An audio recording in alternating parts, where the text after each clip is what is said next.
2024 निर्वाचन गोटे निज भितर गोटे स्वतंत्र निर्वाचन एभली निर्वाचन आगु केबे लड़ा जाई नथिला। नवीन पट्टनायक क्षमता रहिबा परठारु एभली निर्वाचन केबे ओडिशावासी देखि नथिले। एभली निर्वाचन प्रचार एभली निर्वाचन रे जो प्रतिपक्षर आक्रमण आउ निर्वाचन रे जो भली भाबरे परस्पर प्रति आरोप प्रत्यारोप एवं लोकंको पाखरे पहुँचीबा पई लोकंको पाखरे निजर ग्रहणीयता को वृद्धि करबा पई उभय दल जो भली भाबरे मोटामोटी भाव में कांग्रेस तो गोटे तृतीय दल भाव जदियो रही किंतु मोटामोटी भाव में आपन देखिए विजु जनता दल और भारतीय जनता पार्टी मध्य सीधा सड़क ये प्रतिद्वंदिता होची प्रायतः स्थान रे जो जो स्थान रे कांग्रेस प्रार्थी माने टिके बलिष्ठ अछंती बा निज दम रे संगठन करिसेठी कांग्रेस किसी समर्थन आधार रही पारंपरिक आधार से से कांग्रेस प्रार्थी सीधा सड़क प्रतिद्वंदिता कर मुख्य प्रार्थी सह तीन पर्याय निर्वाचन जो सरीला तीनोटी पर्याय निर्वाचन पर एवं देखिए भारतीय जनता पार्टी और विजु जनता दल उभय वर्तमान घोषणा कले दाबी कले जे आमे आवश्यक संख्या गरिष्ठता हासिल कर सारूँ।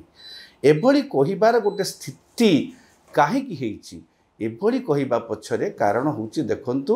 वर्तमान जो भली भाव में भारतीय जनता पार्टी केंद्रीय नेता प्रधानमंत्री आरंभ करी स्वराष्ट्र मंत्री अमित शाह भारतीय जनता पार्टी राष्ट्रीय अध्यक्ष जेपी नड्डा राजनाथ सिंह आउ अनेक राज्यर मुख्यमंत्री आसिक डेरा पकईकरी जो भली भाव में दलीय प्रार्थी प्रचार करुँच जो भली भाव में संगठनिक लोक मान उत्साही दलर लोक उत्साहित करी प्रक्रिया सामिल करुँचा गोटे कौटिना कौटी गोटे संभावना सृष्टि करिछि बीजेपी पाई। अपर पक्षरे विजु जनता दल मध्य तार निजर अस्तित्व को हरैबा पाई केबे भी चाहूना एवं निजर अस्तित्व को जाहिर रखापी आप्राण उद्यम चलती। आपन देखिए प्रथम पर्याय प्रचार गोटे प्रकार जो प्रधानमंत्री आसते गोटे साधारण धरण स्तर थिला किंतु द्वितीय पर्यायर सीधा सड़क आसिक जो प्रधानमंत्री मुख्यमंत्री को सीधा सड़क व्यक्तिगत आक्षेप कले तापरठू निर्वाचनी प्रचार टिके जोर धरी कर्मी जोश बढ़ी। अपर पक्षरे भारतीय जनता पार्टी एभली शाणित आक्रमण को आपणकर विजु जनता दल तरफ कहीं अन्य कहीं तो नुह मुख्यमंत्री किछिटा स्पष्ट उत्तर देइचंती और सीधा सड़क काउंटर करचंती वीके पांड्यान जी के तांकर दलर अन्यतम स्टार प्रचारक। तेणु यही जो प्रकार आरोप प्रत्यारोप भितर चली प्रत्येक निर्वाचन मंडल विधानसभा स्तर हो लोकसभा छाड़ विधानसभा स्तर में केंद्रीय नेता केंद्र मंत्री आवागमन होची सेमाने दलर संगठन मंग से धरुचंती। एबे देखंतु जो जो निर्वाचन सरिले बाहर राज्य में आम ओडिशार विभिन्न से नेता माने मासिक आसब तो चतुर्थ पर्याय निर्वाचन मंडल गुड़ अच्छी सेठी सेमाने आप्राण उद्यम करुछंती विजु जनता दलर अस्तित्व को सेठी चैलेंज करबा पाए।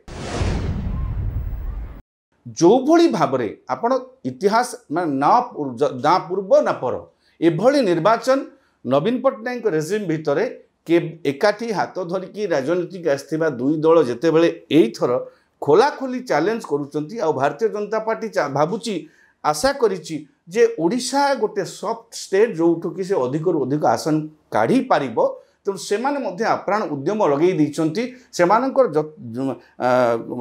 प्रधानमंत्री भी कौन सी कसर छाड़ू ना अन्यतम राष्ट्र अन्य प्रधानमंत्री जोटे कहिबारे मुखर जोटी सीधा सड़क भाव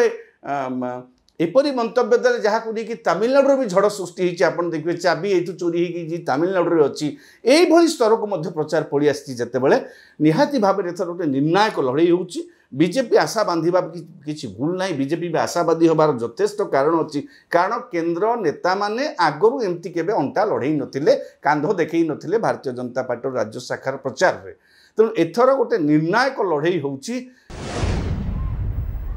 एथर देखंतु मोटामोटी भाव में विजु जनता दलर मंग धरिचंती पांडियान प्रधानमंत्री जदियो प्रचार को जाउचंती आगुरु अन्य दलर नेता माने पूर्व निर्वाचन रे आगे रहुथिले खोलाखोली मैदान रे ओल्हौथिले एथर किंतु खोलाखोली मंग को धरिचंती प्रधान मुख्यमंत्री को सहित जाई टोटाल निर्वाचन को परिचालना करचंती निजे पांडियान। तेणु एई जो निर्वाचन होची निर्वाचन रो परिणाम जना पड़िबो माने पांडियान हिरो हेबे कि जीरो हेबे पांडियान यही जो बर्तमान जो प्रकार रणनीति टोटाल भारतीय जनता पार्टी केंद्रीय नेता और राज्य शाखा भर्सेस विजु जनता दल नवीन को लोकप्रियता और पांडियान को चलित वर्ष निर्वाचनी रणनीति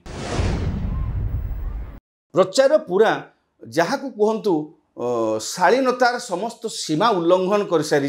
एभली प्रचार भी केबे हो नथिला एभली भाषा भी केबे प्रयोग हो नथिला निर्वाचन रे जो भली भाषा इतर निर्वाचन रे शीर्ष नेता माने प्रयोग करूचंती से माने आसिक मद की कहूची 1 नंबर करिवि की कहूची 2 नंबर करिवि की कहूची हम समृद्ध राज्य करिवु तार जवाब रे मध्य बिजु जनता दल कहूची निज राज्य को आगे 1 नंबर करो प्रधानमंत्री मोदी तो गुजरात थे गुजरात कहीं 1 नंबर होनी तेणु एभली आरोप प्रत्यारोप भितर चली पांडियान जिते सीधासख प्रधानमंत्री को आक्षेप कर प्रधानमंत्री प्रश्नर उत्तर पांडियान दौरान तेणु ए लड़ईटा निहाती भाव में भारतीय जनता पार्टी गोटे पूरा चैलेंज भाव में नहीं निर्णायक भाव में लड़ुची अनेक लोकंर भाग्य परीक्षा तो हो सारी आउ जेतक निर्वाचन मंडल रहा से ओडिशावासी जो से संपृक्त निर्वाचन मंडलीवासी एक घमासान लड़ई देखिए एवं मोटामोटी भाव में ए थरर निर्वाचन फल ओडिशावासी को चकित करदेला भली फल हो पारे।